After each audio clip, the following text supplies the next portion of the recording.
If you're saving for financial independence, but you're not living the life that you want to live, then change it now.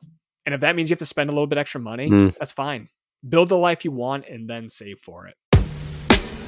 Welcome to the Military Money Manual Podcast. Okay, welcome back to another episode of the Military Money Manual Podcast. And last week's episode, we talked about goal setting and reviewing your goals that you set the previous year, this year. Reviewing progress. So I'm Spencer. Reviewing progress. That's the word. Yeah. Words are hard. I'm Spencer from the militarymoneymanual.com. I wrote the book on achieving financial freedom in the U.S. military. It's available right now, militarymoneymanual.com/book. Use promo code podcast for a special discount. I've got my good friend, Jamie here, who's going to talk us through, like he does every week, but he's here every week. But this week, we're going to be talking about goal setting and how to evaluate your success over the previous or failure. You know, failures happen too. Yeah. And so some years they do. Yeah. So actually, speaking of failure, Jamie, you mentioned to me last where's this week, going? No, you mentioned we talk about travel hacking a lot on this podcast. Yeah. And you mentioned to me last week that you recently had a travel hacking fail. And I just wanted to know if you wanted to cover that real quick in, 5 minutes or so. Yeah. So I actually have two confessions, Spencer. I flew a little too close to the sun and made two travel hacking mistakes recently, despite all the spreadsheets and all the time and all the attempts to be the perfect student of travel hacking and military money manual course, which I was one of the beta students on. So I've been in since the original and I still failed. So let me encourage you that sometimes you're still going to make mistakes. And with that encouragement of the story of what happened recently. So recently I talked about it a few weeks ago, how the next card for my wife was going to be the Schwab Amex Platinum. We haven't really talked about the Amex pop-up, but the dreaded pop-up, if you've ever seen it, that says you're not eligible for the sign-up bonus because of your spending history or your card history, opening and closing accounts, or you had too many cards too recently. We really have no details of when that Amex pop-up comes and how to get away from it. But I was getting it for my wife and I just got kind of sucked in. I wanted the Schwab Platinum card. I wanted the 100,000 bonus points it had at the time, because 100,000 membership reward points, that's a big sign-up bonus. I mean, plus more Uber credit. $2,000. Yeah, more Uber credit, more airline credit, all those things. And so we decided, my wife and I, and talking to a couple of friends like Spencer, is that, hey, I think it might be worth considering to do it, even though you might not get the sign-up bonus. There were some data points where people were getting the sign-up bonus even with the pop-up. Well, so we tried it. It didn't work. No sign-up bonus. Lost out on $2,000 worth of Amex points and we got the benefits right away. The other one I haven't told you yet, Spencer, is at the time it had a 10x sign-up or spending bonus, reward earning bonus for restaurants. And I thought that I was doing that. So I was putting all our dining expenses on the Schwab Platinum card instead of the gold. It gets 4x. And then I looked this week and no bonus earnings. And they told me that it's part of the sign-up bonus, which I did not see. And it's not very clear in the terms and conditions, but I couldn't convince them that. So I lost out big time. I put a lot of spending on a card that was only earning 1x instead of 4x. The other one, part two of my failure, and this is all in the last couple weeks while I've been on the podcast with you pretending to be an expert in this, I'm still a failure. So thank you for accepting me the way that I am. I got the City Premier card too close to getting the City Prestige card. And it sure enough is clear right there on the application site that you're not eligible for the sign-up bonus if you've had the City Prestige, in my case, within 24 months of opening the Premier card. So I met my spending. I think it was $4,000 or whatever. No sign-up points, no sign-up bonus, no sign-up bonus. I think this one was either 80 or 100,000 city points, which I think are valued around 1.7 typically. So It's about $1,200 mistake here too, on not catching that fine print and just being a little too aggressive and flying too close to the sun. So those are two recent failures I hope you learn from, and hope maybe make you feel better if you messed up, you lost track of your spreadsheet or something happened where you you have a similar story, we'd love to hear it. If you want to share, we'll share it anonymously if you want. info@themilitarymoneymanual.com, or DM the page Military Money Manual on Instagram or whatever, and share your failures too. But there you go, Spencer. Yeah, I'm a failure. Jamie, I forgive you. Thank you. 5 Amex Platinums and say 5 Spencers. Yeah, I don't know. And buy my book. I don't know what else to say, but I mean, well, one thing I will say is, in my Ultimate Military Credit Cards course, which is militarymoneymanual.com/UMC3, uniform Mike Charlie, and then the number 3. I have, you can sign up there. You just put your email in. I'll send you the course. It's free. 100% free. I do make a small commission off of the affiliate links on my website. So that's how I can offer for free. If you don't want to use my affiliate links, feel free not to, but I really appreciate it when you do. But one of the lessons I talk about in the Ultimate Military Credit Cards course is the rules of military travel hacking. And number 2 is, don't stress. This is supposed to be a fun and lucrative hobby. So, Jamie, I know you messed this one up, but think of when we went to Sensei Lanai, was half of that trip paid for by points? Oh yeah. I've had so much fun. Not Sensei, but Four Seasons Lanai. Yeah. Yeah. But, had so much fun, and all the goodness there definitely outweighs it. And like you love to say, it doesn't move the needle. So I'm still going to be okay. Yeah, exactly. So, I mean, it does sting a little bit. I opened up a business platinum card the other day, and I was rejected. Because I have over 10 charge cards with Amex. And then I opened up a Amex Platinum through a direct application link, and I thought I was going to be eligible for the bonus because I didn't get the pop-up, but they said, nope, you already have an Amex Platinum card, so you're not eligible for the bonus. So there was a couple stings there, but one card I did open up recently is the Capital One Venture X card. Yeah, the new one. Yeah, that's I've got an article about that. If you just Google Capital One Venture X Military, or you go to my website and then click on blog, it should be one of the top articles there. And it's a pretty cool card. It's got a $395 annual fee, and it's not waived for military. Let me say that again, not waived for military. So unlike the Amex Platinum card, the Chase Sapphire Reserve, so all the Amex personal cards, all the Chase personal cards, all fee waived. But the Capital One Venture X card is not annual fee waived for military unless you open it before you enter active duty.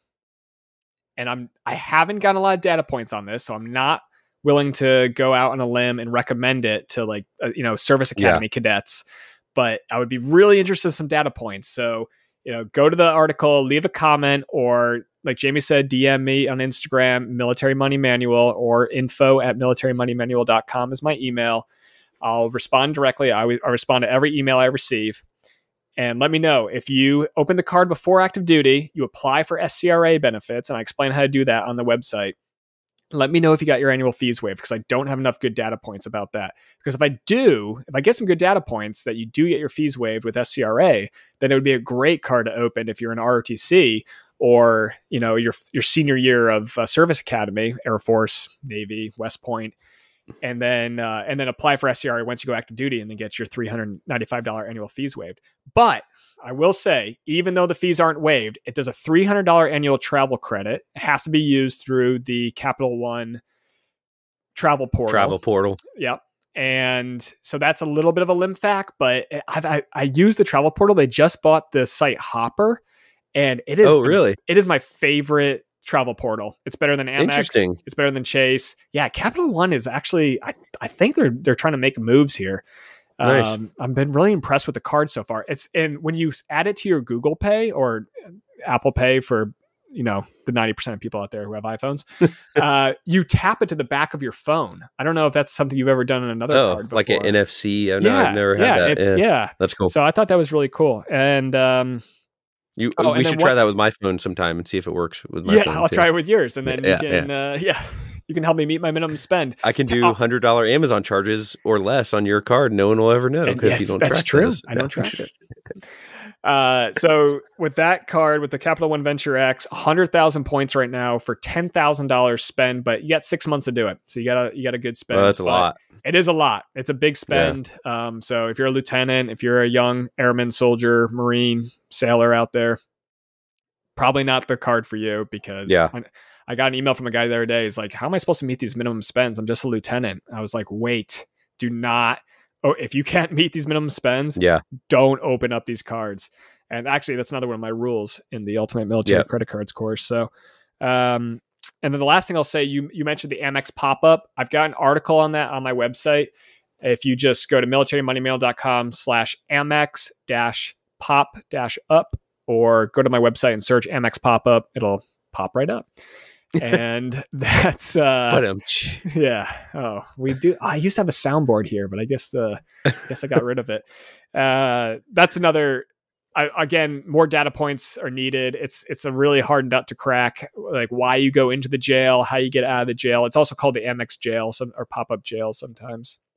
But if you had any problems with that, let me know, and I'd be interested to hear your story. I think my wife or me, one of us is in Amex jail right now. We can't get I think it's my wife, which is weird because she doesn't have that many Amex cards like me. Yeah, it has like 13. It seems so unpredictable. Like there's very unpredictable. There's no logic to it. It seems, but no.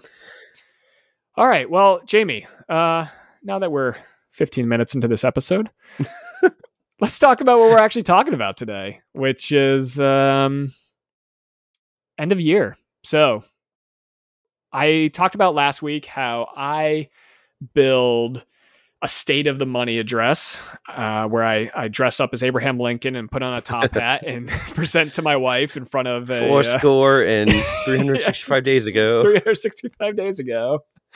This was what our money looked like. How much is Fourscore? 80 years. 80 years. Okay. Yeah. A score is 20 years. So there you go. Trivia question. Jamie, I'm guessing, since you're the spreadsheet guy, that you do it a little bit differently. Yes. Do you want to elaborate on that? Sure. Yes. So last week, like Spencer said, we talked about the way that they do it for his family. And this week, we'll talk a little bit about the way that we handle it. No way is right or wrong. It's whatever works for you guys. The important thing and the one of the main takeaways is that you do some kind of review, do some kind of goal setting, some kind of vision board, or whatever you want to call it, to get on the same page if you're married, or sit down and be intentional and think about it yourself. Yes, so we do love our spreadsheets, and we've talked a lot before about how we use YNAB, the You Need a Budget app, which I do need another disclaimer here. Previously, I guaranteed that you will save more than $84.99 using YNAB for your first year. They recently increased the price, so I have to amend my guarantee. I guarantee you will save more than $99.99 or whatever it is now. It's almost $100 if you use YNAB in the first year. If not, hit me up and I'll Venmo you $99.99. Anyway, so we update our spreadsheets, our YNAB and things like that. One things I love about the automated version of a YNAB, Personal Capital, Mint, those kind of products is that you don't have to do as much work to create a report. A lot of reports are built in. We look at things like, what is our net worth now? And you mentioned that last week. For us, pulling early 2021 numbers, it's really motivating when you see a big increase. Like, say you pull your numbers and you say, we started here, now we're here, and say it's a 51% increase. And you're like, wow, that is really motivating. What we're doing is working. We need to keep up our strategy, and it's really nice. We'll talk about things like, how are we doing on our pace towards financial independence? Here's our goal, kind of review what we have established as our goal, our dollar amount for our financial independence goal, and then how are we doing on the journey towards that? Are we on pace to meet our goal, to beat it? Do we need to change anything to get caught up? How much did we donate? We talked last week a lot about your charity water and how passionate about that you are. We are also big believers in giving away a portion of what you've earned. So whether it's a religious reason or not, there's a lot of benefits to giving away, and just realizing that life is bigger than you, the world is bigger than you, the community is bigger than you, it's more important than you. And one tangible way to do that is to give some of it back. So for 2021, and this was like a 2-minute job to pull out a YNAB, very, very simple. We donated 18% of our net income. And we still saw an incredible growth in net worth with that. That's awesome. Now, I think a lot of it is, we talked a little bit about luck, and you have like luck of timing in the market and stuff like that. But I'm a big believer that we are blessed and our family is blessed because of our generosity and doing things well and doing the right thing. So 18% of our net income, because we choose to give off of our gross. So our starting point is at least a 10% or a tithe of what we've earned. So that's our starting point. And then sometimes we have other kind of passionate giving that we do that's on top of the 10% of our gross. So that's kind of cool to look at. And I didn't realize that it was going to be that high. But it's, like I said, it's neat to look back on. One thing that was really cool when we first started our financial journey is you can grow your net worth so fast because you're starting from so low. So now it's all about income, right? Like we have to increase our income if we want to increase our net worth. But when you have a good savings rate and you're starting, we started from, when we first got married, we've talked about this in a previous episode and how we, you and me, Jamie, together with our wives, we paid off 218, not multiple wives, but we each have a wife. Let's clarify that. Let's not together, not as a team of 4. Each of us, yes. But $218,000. And, so that's each of us starting negative 6 figures. And when you dig yourself out of that hole, like you talked about, using the shovel, getting a bigger shovel, Dave Ramsey, we, go that episode. We talk all about getting out of debt. But I was just looking at my numbers here. 2013, so I must have been a first lieutenant in January 1st, $16,000 net worth. A year later, $63,000. So that's a 4x increase in net worth. It's a 400% increase in net worth in 1 year. And then the next year, $135,000. So that's a 2x increase. So obviously it's going to slow because as your net worth grows, it's harder to make a dent on it with your savings rate. And eventually, hopefully compounding interest takes off. But when you're in those early stages, you're making percentage wise, you're making huge strides and it feels good. It feels really good. It really, really does. And recently the market's done really well, which helps. It does. A lot of it. But it's okay even if it doesn't. Like, let's say next year, at the end of next year, the market doesn't do as well. Maybe it went down for a year. Maybe the market was that bad, and you still can use that as an opportunity to evaluate. In the long run, looking at 20, 30 years from now, our plan is still what we want to do. It's still the right answer. We just need to keep investing, especially while it's low, and it'll catch back up eventually. So whatever's happening, you can use that as kind of a guideline, a measuring stick on your strategy and see how it's going. Yeah, when you're in the early stages of your financial independence journey, you should really be praying and hoping for a market crash. That is the unfortunate truth is, like a lot of people lose their jobs and, some people will lose a lot more than that when you have, a market crash. But I remember I think it was 2014, 2015, we've enjoyed the longest bull run in U.S. history, Jamie and me, from when we entered the workforce to today. But there was 1 year in there where I think the market was either flat, like a 0% return, or it was slightly negative, or maybe just like a 0.5. I think it was 2015. Depending on your investment. Yeah. Right. Obviously, depending on. Yeah. But if you looked at the S&P 500 for that year, right, it was relatively flat. And for someone in the early stage of their investment career, you might still be able to increase your net worth even with a flat market year or even with a down market year because you're throwing so much cash into the investments. And that's kind of the beauty of the dollar cost averaging too, right? Is now because you're investing through that entire year, you're being able to snap up all those good companies through a Vanguard mutual fund at a really good price. And 6 years later, you're not even I don't even remember what the market did in 2015. I can barely remember what it did this year. Right. I know it's up because all my investments are up. but it's it really, like, people have amnesia when it comes to investing. From 2000 to 2002, the market went down for 3 years in a row, and that's something that we haven't had for almost 20 years now. And I wouldn't be surprised if that's something that comes again in our investing lifetime, where people start to question, like, hey, does this whole market economy capitalism thing actually work? And we saw that too with 2008, where we had, from October 2008 to whatever it was, 2011, 3 years basically for the market to drop and then to get back to where it started. Okay, so a little sidebar there on U.S. economic history, but I was an econ major, so you gotta give me a chance. It's my podcast, dang it. This is your chance to shine, Spencer. Thank you. Yeah. And yeah, history and economics, my two favorite things. So, Jamie, top spending areas. Last week I talked about housing. Nearly, was it 57%? So almost 60% of my budget going to housing. Yeah. You still don't even have air conditioning. And I still don't have air conditioning. I have air conditioning in this room. It's right. You can see it behind me on the webcam if you're on this call. But top spending areas for you. Any, is that something that you guys look at? Is it something that you think like, ooh, like maybe we should dial that back? Or, I mean, I know for me, one thing, like if we look at travel, right, and say we spend $1,000 a month on travel in 1 year, sometimes we're like, hey, we love that.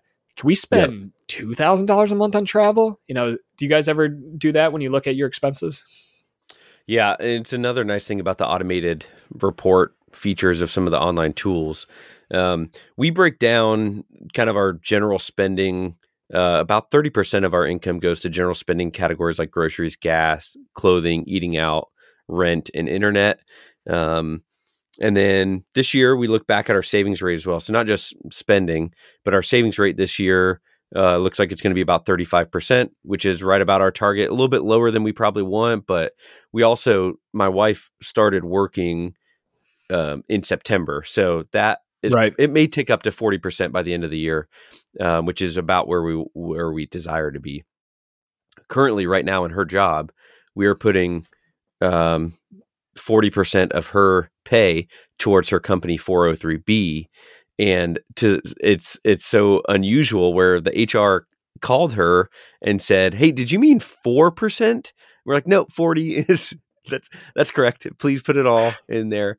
And after only a couple months, I'm looking at that account. It's like, wow, it's not moving the needle yet, but when we keep up that job for a couple of years and then watch that grow, and it's like, that's really awesome to see. As far as other top spending areas, this one stings a little bit, and there's probably not much we're going to take on actioning from this, but just knowing we actually have Costco and Target each came in with 3% of our total spending at those two stores. So 6% of our total spending just goes there. And we don't even we do a lot of grocery shopping at Costco right now, but most of that is probably not groceries. So there's probably some room to trim that a little bit, but because the overall picture is so positive and so such positive momentum and strong momentum, like who cares if we spend 6% of our income at Costco and Target? So that's a couple of the things we look at as far as spending goes. Yeah, I mean, one thing out of my book, the Military Money Manual, which as always is available exclusively right now, militarymoneymanual.com/book, promo code podcast for a special discount. But I've got a chart in there of working years to financial independence based on a 6% real investment return, and a 35% savings rate puts you solidly at 22% of working years to financial independence. And if you crank that up to 40%, it puts you exactly at 20 years. So in a military career, if you're going to go for retirement, that's 20 years right there. So, when you're talking about that 35% savings rate, not meeting your goals, well, that's just because you've set such lofty goals. Like you guys are still solidly on the path to FI. And, the average American savings rate, I think for the last couple of years was negative. Like people spend more money. They didn't save anything. Mm-hmm. So it's, I think it's cool that, you guys have made that a priority, but you've just automated it. And when you spit out the report at the end of the year, you're just like, oh, cool, 35%. Yeah. Like it's just, it just happens. Yeah. It worked. Like, and you didn't feel the pinch, like, what's your iPhone? You have an iPhone 13? Like 12 mini. I'm that's right. Yeah. Hashtag first world problems. I'm suffering here. It's almost as bad as having an Android, probably. Ugh, yeah. Who wants that? Yeah, but that's, the Costco Target thing is interesting too. My wife, every time we go to Costco, she's like, we lose money with this membership because you see a surfboard and you're like, oh yeah, I need another surfboard. It's like, no, you don't. Like, you don't even use the surfboard that we have. It's ridiculous. Like, you go in there for a rotisserie chicken because it's only $5. And $275 later, you have 2 shopping carts full of stuff, and the lady's counting them as you walk out the door. Like, this is what a genius business model they have. But Costco, they make it work. And the line for gas is like, you're saving like $2 on this tank. Why is everyone lined up for gas like this? I don't get it. I don't get it, man. People, it's the same thing. That's, another episode we should probably do is like military discounts and Veterans Day free meals, because I think, you and me kind of have some hot takes on it with, I think it's kind of gone over the hill. It's kind of jumped the shark a little bit where, it is a nice gesture. And then, especially like there are veterans out there that need that free meal. They are going hungry. And so I don't want to knock that, but for a lot of people, like waiting 3 hours at Applebee's for a $12 meal. That's not even that good. Sorry, Applebee's. Sorry, Applebee's. They're never going to sponsor us now, man. Sorry. I know. Hey, actually, I was going to talk about that. Our Applebee's sponsorship this week. It's so tough. But when early on, it's like cutting coupons. Like, there was a time in our life where we cut coupons, and a 25% coupon was worth our time because that helped us move the needle. As crazy as that sounds now, unless like if there's something at the commissary, it's like, save 50 cents, like I'll grab it off, but I'm not going to go looking through the newspaper, subscribe to a newspaper, looking through the newspaper, following these blogs about how to double up on CVS where they're paying you $1.18 to buy 2 shampoos. Like, it's not doing anything for me other than wasting my time. And I think it's people who don't value their time. I think, if you're listening to this podcast right now, if you're in the military, I think at a absolute baseline, even if you're an E2, E3, listen to this podcast, $40 an hour.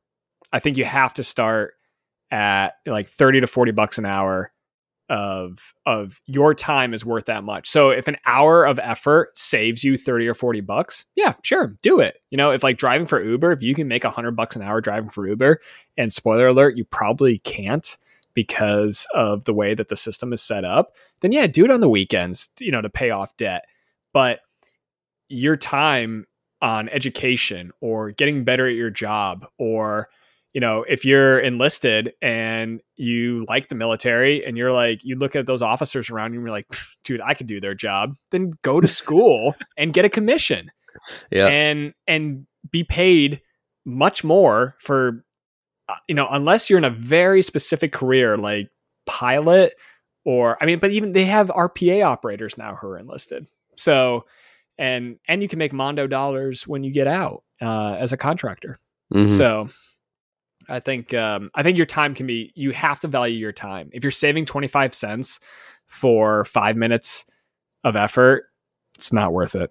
It's just not worth it. So, Jamie, before we need like a soundboard, I think, for like Spencer rant, like some kind of like little jingle that we can play after this. Yes. Thank you. I do need and it's always like, I want people to value their time more than I think that they do. That's what all right. So Spencer rant complete. do you want to talk about your investment performance for the last 12 months? You can talk about it generically. You can get into specifics if you want. I think last week I shared mine I haven't done mine yet this year, but I know my TSP But your is 2020 up. stuff. Yeah. Yeah. I shared my 2020 stuff last week. For 2021, I know my Vanguard's up. I know my TSP's up. How about you? How you doing? How were your investments this year? Good this year. Pretty happy. And we talked about before of not checking your net worth and your investment portfolio too often. So it's a good opportunity at the end of the year to just kind of get an update for that. If you only do it probably no more than once a month or every couple months, maybe. I don't know. I don't know if I'll ever be able to not check it more than once a year, but I don't know, maybe if I'm stupid rich one day. But in general, just kind of our generic Vanguard random investment money in the last 12 months was up 33.7%, which is great. Our Roth IRAs were 25 and 19%. And that obviously is just based off the different risk strategy that we have inside of that and inside of those funds and how we chose to allocate inside of there. We have a couple other miscellaneous investment accounts like for different kind of long-term goals. Like one day, maybe 5 years from now, we want to do X. And so we have an account that's just for that title. So we have one that's 6%, one that's 10%, one that's 16%, and one that's 26%. So pretty positive there. I mean, 6% is not great, but it's we chose a lower risk for that one, more conservative portfolio. And then obviously I have 3 kids, and so we're saving for college. That's where we, so that one of my goals for next year is going to be to relook at our 529 because they did not do as well. So why are those allocated in a way where the best I did between my 3 kids is 7%. Ooh. So yeah, I got to look at that one. And they've got, I'm not real happy with that. The youngest has not just decade, but decades ahead of her. Yeah. So, I don't have kids, so it's easy for me to pontificate on this. Well, it's easy for me to pontificate on a lot of things, but one thing is 529 plans are great, and I think they should be part of a lot of people's investment portfolios, especially if you have kids. I'm thinking about opening a couple for future nieces and nephews for me, but I would still allocate the investments kind of how I've allocated the rest of my investment portfolio. I wouldn't do anything super conservative. And in fact, I might even tilt 100% stocks because, especially if the child isn't even born yet, you've got at least 9 months plus 18 years ahead of you before they're thinking about tapping it for college. And then there's tons of ways to get money out of 529 plans if they don't use it for college, right? Yeah. You can transfer it to another, I'm not a legal expert on this, but you can transfer it to another cousin or someone's grandchildren, like whatever the situation is, another family member. And they've really kind of in the last few years loosened the definition of an education expense. It can be used for like primary school, not just college, basically. So there's options there. In worst case, like if I end up having to pay a fee I can't do anything else with the money, I can find some relative to help with their education or just suck it up and pay the fee to take it out. I do not plan to do that, nor would I ever endorse that, but there's options there. But honestly, the 529 is probably the one where I devoted the least amount of time to because it's such a far off goal. Right. My oldest is just under a decade away from college still. So it just doesn't feel as impending as like the fire journey of like, throwing wood on the fire. So I probably just let that one slip a little bit this year. Yeah. But again, it's a good opportunity to recognize that, but like, oh, okay, I need to look at that and figure out what went wrong. Why are some of my, if my overall strategy is X, how come some went 33.7 and some went 7 or less? And what do I need to do there to get those kind of bottom performing ones back into my strategy? Because I must have messed something up. Right. Because if you consider if college, it's just another expense as part of FIRE. And it might be, a fixed expense. Like the first 6 or 8 years of my financial independence, retirement or not retirement, but when I'm financially independent, I don't have to rely on wage-based income anymore, has this additional expense of college, then you can just invest all your money as you would for your general FIRE plan. And then, okay, I have this additional, and there's plenty of calculators out there that'll help you, figure that out. Be like, all right, let's say that the first 8 years of your, FIRE or of your retirement, you have to spend an additional $20,000 a year. You throw that in the calculator and it can spit out, a number for you. So, yeah. And a lot of people won't, the kind of last thing about this rabbit trail of college savings, a lot of people don't think you should save for, like, take care of yourself first before taking care of the kids. I think it's kind of a personal decision, and there's no right or wrong here. In my opinion, student loan debt is such a major issue. If I can do anything to help take away that my children may start their adult life in such a negative hole, like a lot of people are today, then I want to do that. Like, we're still going to be fine. The needle is still being moved in the right direction. Net worth is still increasing. So I can take care of both. It doesn't have to be an either them or me equation on college savings or not.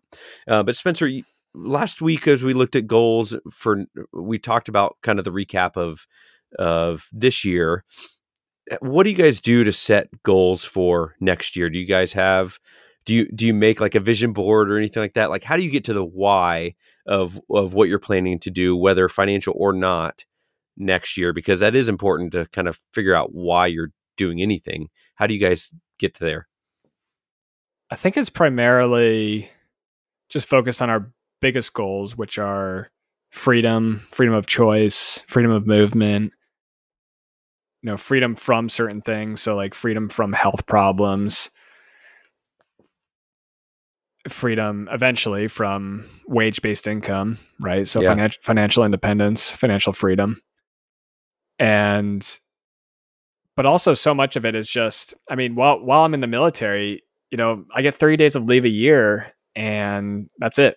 So, if the family is getting together for a family reunion in June, well, there goes 7 of my days. If we're going to go to her parents' house for Christmas, that might be 2 weeks. And then I got a week left. So where do we want to spend it? Yeah. So I think because you do want to spend it, you don't want to just not waste leave. That's right. Yeah. I know. I've got so many guys working for me that have 100 days of leave, and I'm just like, take it. Go take leave. The world will survive without you. That's right. But we don't do a vision board. We don't do dream. I mean, we'll talk about it. And I think the biggest thing, like I talked about in last week's episode, is just throwing down that every month, January through December, and then weeks 1, 2, 3, and 4, and just kind of talking about, okay, let's do the big rocks. And, there's that whole concept of if you want to fit all these things into a jar, you got to put the biggest rocks in first, then you put in the pebbles, and then you fill it with sand, right? Yeah. And the big rocks for us are Christmas, usually, Thanksgiving, which my wife's family doesn't celebrate, not because they're communists, but because they live in New Zealand. And she's not thankful for anything. No. Actually, we just hung up all the thank you cards that we've received over the last year. That's our Thanksgiving That's wall. cool. That's cool. Yeah. I feel like I'm going to get called out by her for that comment. Sorry. Probably. And hate mail. Yeah, all the hate mail, all the DMs on Instagram. But we don't really set a vision board or a dream session, other than it's just conversation. It's a conversation that we have. And, there'll be, like, for her birthday, we're going back to the Four Seasons, Sunsail Lanai. And that was it was a conversation. You're like, what do you want to do for your birthday? Well, we like going to this resort. Okay, let's go to that resort. That's, it's nothing cosmic, and maybe we're boring about it, but it's for, especially in a married couple, it's so much of it is just communication and what do we both want out of this. And, if you can figure out how to have those conversations, then, I mean, again, 80%, you're moving the needle. So what about you, Jamie? Do you guys do any of that stuff? Not really like a formal sit down. I think probably kind of like you, at some point we set like, here's what we want for our relationship, for our life, for our family. And so that's kind of just an ongoing discussion more than a big, sit down powwow. It just kind of happens over time. And like you said, as different topics come up, then we're like, well, how does this fit in with our why? How does this fit in with our long-term goal? For example, the decision for my wife to go back to work or not. She hasn't worked full time in, I don't know, three or more years, at least 3 years. And so that was a big discussion of, what are the pros and cons of this? So it just kind of underlying with the why helps all those discussions go a little bit easier and better. Yeah. I mean, one thing that we did, I can't remember which book recommended this, and it's kind of ridiculous, and I'm probably going to be made fun of by my wife for mentioning it in public, but we've actually written down what else is new? I know. We actually wrote down a relationship vision, and we've just got, I'm not going to read the bullet points because they're quite private, but but I will read one of them, and that's financially and vibe. And that's part of the reason why we have the annual update on, where's our money and how's it doing. And that way, and actually just the other day, I'm going to share this story and hopefully I don't get in trouble for it, but I spent a lot of money on a purchase, which I'm not going to mention because it's a bit silly. And afterwards we had a conversation like, is this really our priority? Is this really what we want to be spending money on? Or are we being a bit frivolous at the moment? And we decided that it was a bit frivolous. And so, Spencer, quote, we decided. Yeah, we decided. Yeah, no. Spencer the spender strikes again. And, if only I had this military money manual to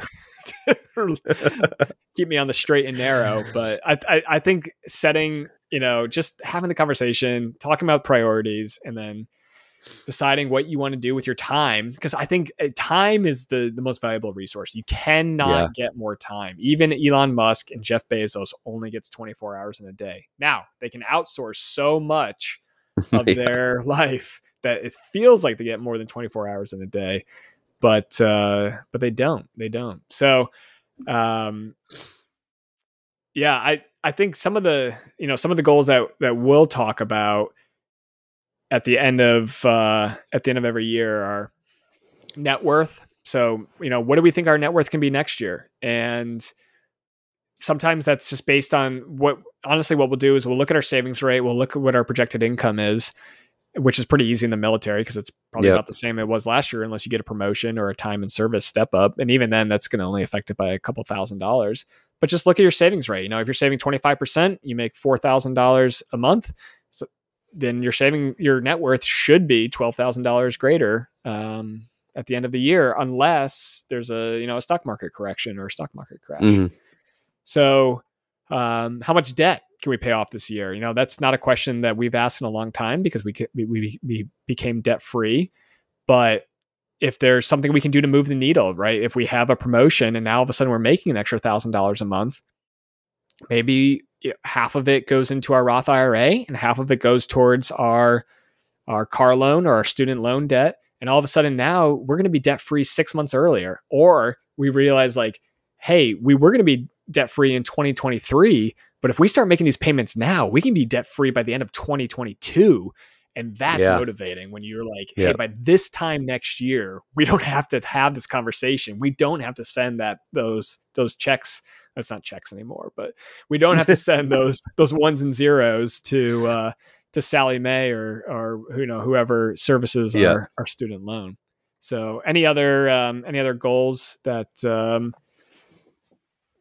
like you guys talk about, or there might be suggestions for other people listening? Yeah. So the TSP and the IRA are probably two of the biggest ones I think you should talk about. So Spencer is under the BRS, the blended retirement system, and I am not. So we have kind of different strategies of how we allocate money. If you're getting the TSP match, then you want to space it out throughout the year so you can make sure you get the match, because you have to contribute some to get their match, right? And if you're like me, where it doesn't matter, like can we max out our TSP by March? And so there's more time in the market. Is that possible? So we'll look at that. We'll look at Roth, our Roth IRAs. Do we want to drop in 6,000 each in January, or do we want to go more dollar cost averaging and do 500 a month, or what we want to do with that? So TSPs, IRAs are big discussions to have. We talked last time about sinking funds. Are there any big expenses usually for us that kind of comes up with vacations? Are there any like travel hacking, any travel points accumulations goals, any new credit cards that I probably should take a break for a couple months to recover from my confessional earlier, but it's worth if you're in that game and you want to get into it more, it's a good chance to talk about what's next there. And then we also talked about giving. Both of us are big on that. So what are we going to do next year? Are there any big projects? You talked about looking towards, would you say Madagascar, Malaysia? Yeah, Madagascar. So Madagascar. I also want to visit there on a safari. So that would be cool. Yeah. Whether it's a percentage of our income, what charities or what causes do we want to support? So these are all great opportunities of goals to set for next year. Some ideas to hopefully get you started. Yeah, those are all great. I think the other thing to do, while we're approaching the end of the year, or even in, the first month of the next year, is there's some very actionable things that you can do. So I know for myself personally, and because of COVID right now, you can actually pull your credit report every week from all three bureaus. Yeah. And that might go away soon if you're listening to this podcast in the future. If you are, welcome. And let us know how it is. It'll tell you right on the website if they're still doing it though. So yeah, that's true. But even if it's, I think it used to be annual. That's why it's called annualcreditreport.com. Yes. But that is the only official government-backed site to get your credit report. Annualcreditreport.com. Don't go to anybody else. You never need to pay for your credit report. Yeah, you don't need to know. You don't need the add-on for your score. No, the scores are free, cases, and you can get a free credit score from USAA, Navy Federal, Amex, Chase, Capital One, my Capital One Credit app, Karma. Everybody gives you a free score. You do not need to pay for a credit score. Please do not pay for a credit score or credit monitoring unless you've had some kind of, privacy invasion. Yeah. One thing that I've done is I'll pull every credit report, or I'll pull one credit report every 4 months. So I'll space it out throughout the year. And then one company, you mean? One company. Yeah. So Experian in, let's say, January, and then 4 months later, I'll pull TransUnion, and then I'll pull the third one, which I can't think of the name, 4 months after Equifax. that. Thank you, Equifax. Yeah. But that's a great strategy, Spencer. I do the same thing. That's really, really good strategy. Excellent. Yeah. I've actually kind of gone away from that strategy. Well, now it's COVID, so you can there's no rules anymore. And I wouldn't be surprised if they actually make that permanent, because there's really no. I mean, if the people trying to issue you credit can check your credit score whenever, or your credit report whenever they want, why can't you? It's your data. You should be able to own that. So I didn't tell you this. I actually had some fraud recently, Spencer. No. Someone opened a checking account. So this is like a buyer beware in my name. They didn't steal any of my money, thankfully, but this is a strategy to watch out for. What they told me, the bank told me, is that the new gimmick is to open an account and then try to divert payments, like your stimulus check or whatever's coming from the government, to that account. So watch out for that. The indication for me, I got an email from the bank saying, here's how to, welcome to your new checking account. And I used to be a customer of this bank. So I was like, oh, that's some weird glitch. They just used an old mailing list or whatever. 2 weeks later, it was like, here's how to use your new debit card. And I'm like, well, that's kind of weird. So I call them up and they're like, oh yeah, we show that you opened up an account on this day. And I was like, yeah, that definitely wasn't me. So anyway, I just recently went through and pulled my credit report, make sure nothing else was out there, and went through the process of reporting that, putting a fraud alert on with all three credit bureaus to lock things down, just make sure that they take extra steps to make sure that no one tries to do that. But yeah, anyway, I just pulled credit reports to double check and make sure nothing else was there. You can see all the soft hits on your credit, and it's like, Credit Karma, all these banks are checking it like weekly, basically. So we should be able to as well. Yeah, definitely. Free data. But the other thing I was going to mention about credit reports is you can put an active duty fraud alert on your accounts. If I think if you're just active duty and it's up to a year, I would highly recommend, if you're going to do any travel hacking, that you do not do this. But if you do have some fraud or you do have someone steal your identity, then it can be very valuable to lock your credit down. And they have to make contact with you at a phone number that you specify before any account is open. It's actually ridiculous that somebody can just open a bank account without contacting you in any way in your name. But yeah, especially online nowadays. I know. Yeah, it's insane. But all right, so that's one action step there. Annualcreditreport.com. Verifying your MyPay tax withholdings. If you've gotten married recently, if you have some kids, you might need to reduce your tax withholdings.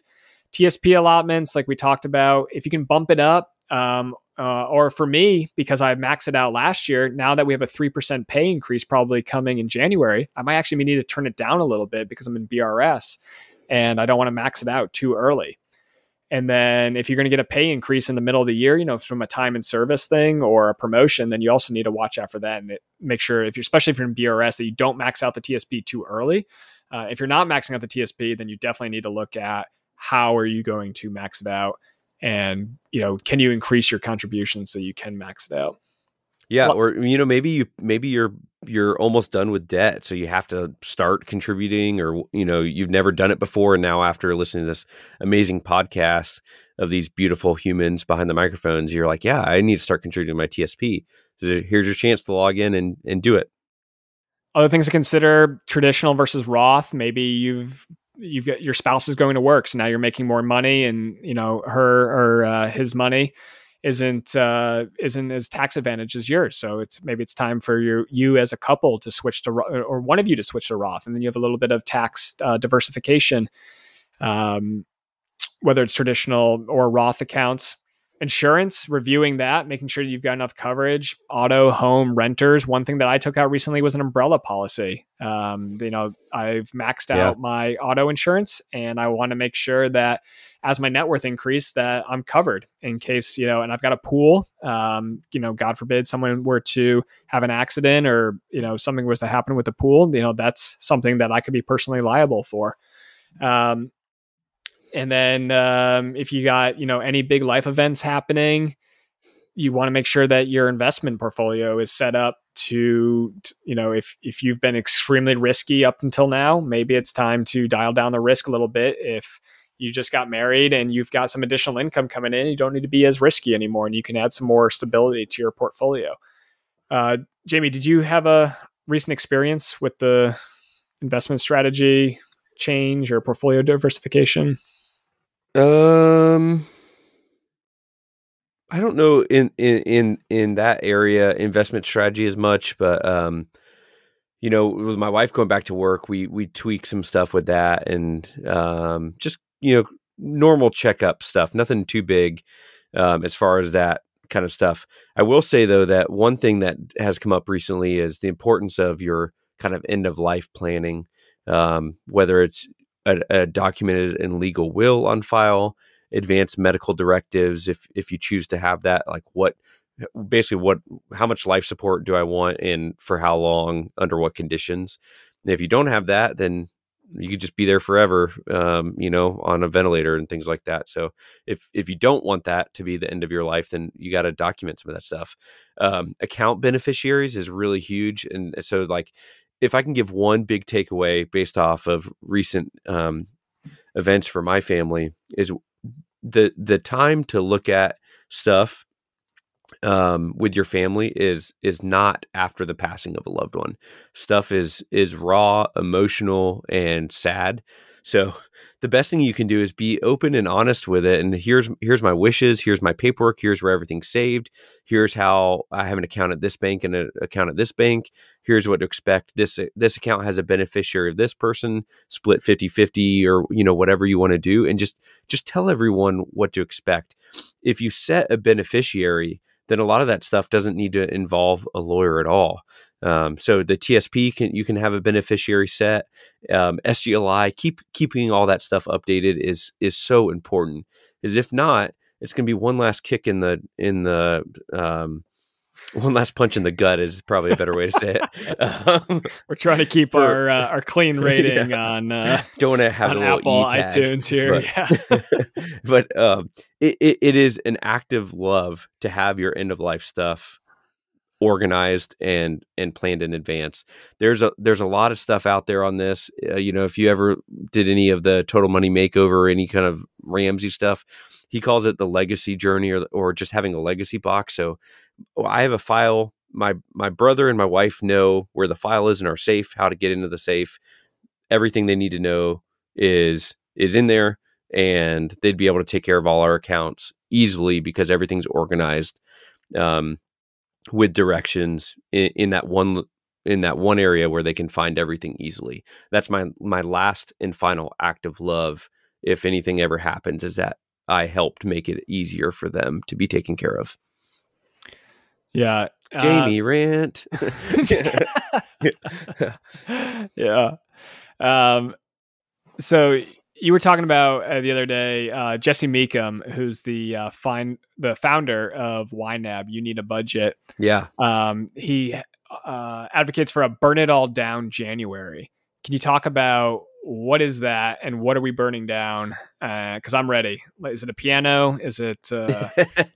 So I never heard of this before. The YNAB podcast, again, that's You Need a Budget. YNAB is this company. And on their podcast last January, I believe January 2021, I'm like, what is Burn It Down January? Or forget the title.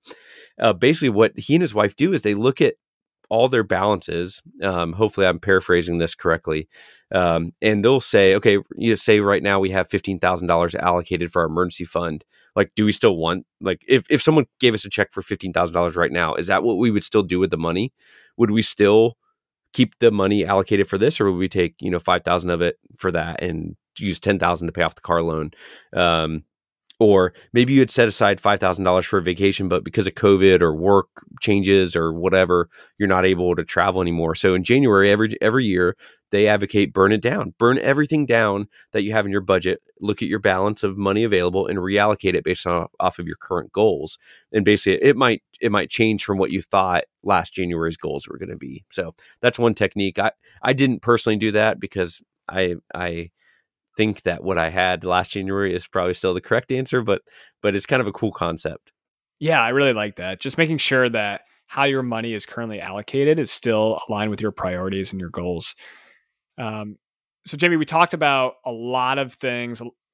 There was a lot of action items in here, but let's just leave the listener with kind of the big picture. And then I think you've got 3 takeaways and 3 questions for the listener.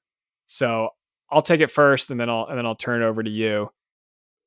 What I would like the listener of the podcast to take away this week as we head into 2022 is take the time, look back, analyze, see where you made mistakes, see where you had successes, and just take an hour, 30 minutes, 15 minutes, 5 minutes. Just do it a little bit and reflect on your successes, your failures over the last years.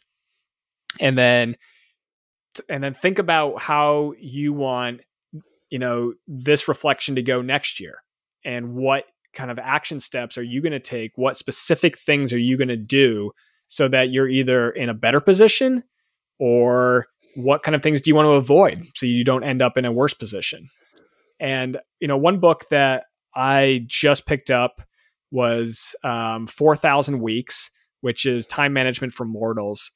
And what he essentially lays out is you get about 50 weeks in a year, you get about 80 years of life. So you have about 4,000 weeks of your life. And when you think about it that way, every week that ticks by, that's a week gone that you no longer have access to of your 4,000. And when you think about your life in those terms, you want to make sure that every week is aligning with your values and your priorities. And that, if you're saving for financial independence, but you just had a terrible week and, you fought with your spouse, you didn't get along with your kids, you ate crap food, you didn't work out, you're not going to be a different person when you get to financial independence. No matter where you go, there you are. Like, you take along all of those problems and all of those issues with yourself, and you're not going to be, so become the person that you want to be in financial independence now. Or if you're listening to this podcast and you're already financially independent, you don't have any excuses. Your time is your time. You've got the money. So if you don't have the money, then you're not actually FI. So think about that too. And then the one other takeaway I want to leave with people is you get 168 hours in a week. I'm really big on numbers and time right now, but 168 hours in a week, you'll probably spend about a third of that asleep. And how you spend the rest of the time is how you're going to spend your life. So when you get to the end of your life, you know, you're going to look back, and how you spent every day is going to be the summation of how you spent your life. So if you're not spending every day doing exactly what you want to do, if you're saving for financial independence, but you're not living the life that you want to live, then change it now. And if that means you have to spend a little bit extra money, that's fine. Build the life you want and then save for it. So that's what I'm going to leave the listener with as we head into 2022. Jamie, what do you got? Oh, man, that's so deep. Spencer rant. Yeah. I think we need like two categories. One is like a Spencer sermon, and then one is a rant. Both amazing and cherished. And I love them both. Okay. My main takeaways, I'd say, like kind of similar to you, do some sort of end of year review, especially if you're married, whatever it looks like, you and your spouse, look at your progress and hopefully be motivated by it. But even if it wasn't great, then you have that to motivate you to do better next year. Number two, do some type of goal setting for next year. Be intentional about it. It will put you well ahead of the majority of your peers just by doing, like you said, even a few minutes of talking about it. Number three is just intentionality. Is kind of overlaps with number two, so bear with me. It's that important that it's in number two and number three. But intentionality in whatever you choose to do. Be intentional in saving money. Be intentional about paying off debt. Be intentional about setting a savings rate and sticking to it. Be intentional about maxing your TSP, your IRAs, opening a TSP, like what, or investing for the first time, whatever it is, just be intentional about it. And that will spark progress and change and put you well on your way towards financial independence just by taking some few intentional steps. We talked a lot about practical action items, if you will, this episode. And so you have a lot of ideas, and there's a lot more out there. And we'd love to hear if you have other ideas, hit us up with those as well. And then the three questions to kind of summarize, and it doesn't just need to be financial, remember, but how do I want to improve next year? And that kind of goes with doing your goal setting. And number two, looking back, what were the good things we did? What were the bad things we did? And what do we need to change? And then number three, what are my goals and action steps for next year? How do I improve? You look with those three takeaways and those questions.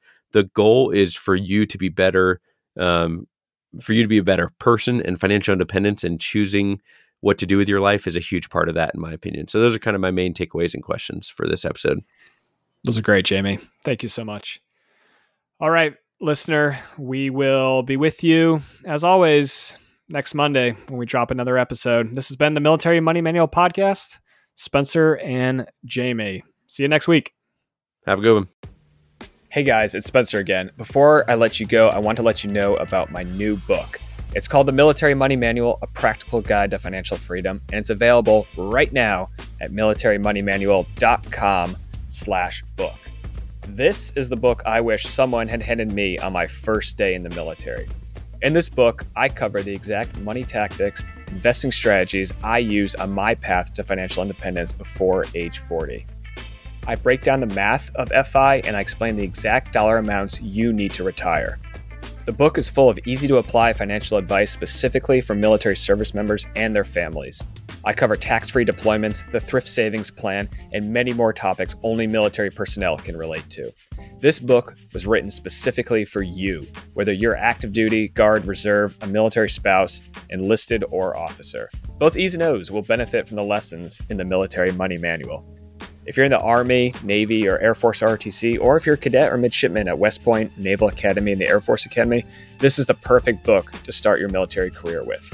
Again, the book is available right now at militarymoneymanual.com/book, an audiobook, ebook, and my personal favorite, the hardcover book. The hardcover book was printed right here at home in the United States of America, and it will look great on your bookshelf. So check it out. Let me know what you think. And remember, podcast listeners can use promo code PODCAST to get a special discount. It's called The Military Money Manual, A Practical Guide to Financial Freedom, and it's available right now at militarymoneymanual.com/book. Thanks for listening.